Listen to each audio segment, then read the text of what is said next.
ತಂದೆ ತನ್ನ ಮಕ್ಕಳ ಕೊರಳನ್ನ ಸೀಳಿದ್ದಾನೆ. ಹೌದು ವೀಕ್ಷಕರೇ, ಈ ಒಂದು ಭಯಂಕರವಾದಂತ ಘಟನೆ ನಡೆದಿದ್ದು ಒಡಿಶಾನಲ್ಲಿ.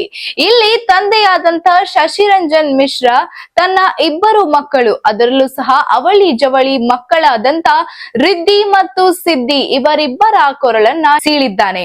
ಅದರಲ್ಲೂ ಇವರು ಏನು ದೊಡ್ಡ ಮಕ್ಕಳಲ್ಲ, ಸಾಮಾನ್ಯ ಪುಟ್ಟ ಮಕ್ಕಳು. ಇನ್ನ ಈ ಒಂದು ಮಕ್ಕಳಿಗೆ 11 ವರ್ಷ ವಯಸ್ಸಾಗಿತ್ತು. ಇಲ್ಲಿ ಸೋಮವಾರ ಬೆಳಗ್ಗೆ ಸುಮಾರು 4:00 ತಂದೆಯಾದಂತಹ ರಂಜನ್ ಮಿಶ್ರಾ ಮಕ್ಕಳ ಕೋಣೆಗೆ ಹೋಗಿ ಆನಂತರ ಗಾಢವಾದಂತಹ ನಿದ್ರೆಯಲ್ಲಿ ಇದ್ದಂತ ರಿದ್ದಿ ಮತ್ತು ಸಿದ್ದಿ ಇವರಿಬ್ಬರ ಕೊರಳನ್ನ ಸೀಳಿದ್ದಾನೆ. ಆನಂತರ ಸುಮಾರು 2 ಗಂಟೆಗಳಾದ ನಂತರ ಪೊಲೀಸ್ ಅವರಿಗೆ ತಾನೇ ಕರೆ ಮಾಡಿದ್ದಾನೆ. ಓಂ ಶ್ರೀ ಕಟಿಲದುರ್ಗಾ ಜ್ಯೋತಿಷ್ಯ ಕೇಂದ್ರ. ಕೆಲಸ ಆದ ನಂತರ ಗುರು ಕಾಣಿಕೆ, ಕೆಲಸ ಆಗದಿದ್ದರೆ ನಿಮ್ಮ ಹಣ ವಾಪಸ್.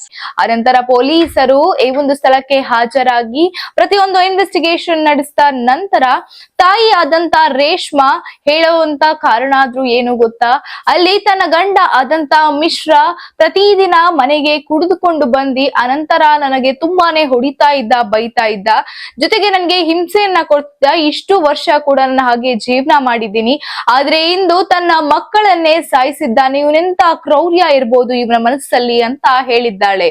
ಆದ್ರೆ ಇಲ್ಲಿ ಮಿಶ್ರಾ ಆದಂತವನು ತನ್ನ ಹೆಂಡತಿಯ ಮೇಲೆ ಅಪವಾದವನ್ನ ಮಾಡೋದಾದ್ರೂ ಏನು ಅಂತ ಅಂದ್ರೆ, ತನ್ನ ಹೆಂಡತಿಯಾದಂತ ರೇಷ್ಮಾ ಅವಳು ಬೇರೆಯೊಬ್ಬರ ಜೊತೆ ಅಂದರೆ ಅಫೇರ್ ಇರುವಂದಾಗಿ ಸದ್ಯಕ್ಕೆ ಆರೋಪಿಸಿದ್ದಾನೆ. ಇದ್ರ ಜೊತೆಗೆ ನಾನು ಕೂಡ ಈ ಒಂದು ವಿಚಾರವಾಗಿ ತುಂಬಾನೇ ಡಿಪ್ರೆಷನ್ ಅಲ್ಲಿ ಇದ್ದೆ ಅಂತ ಅಂದಿದ್ದಾನೆ. ಆದ್ರೆ ಇಲ್ಲಿ ಗಂಡ ಹೆಂಡತಿಯ ಜಗಳದಲ್ಲಿ ತನ್ನ ಮಕ್ಕಳನ್ನ ಸಾಯಿಸೋದಷ್ಟು ಏನ್ ಕಾರಣ ಆಯ್ತು?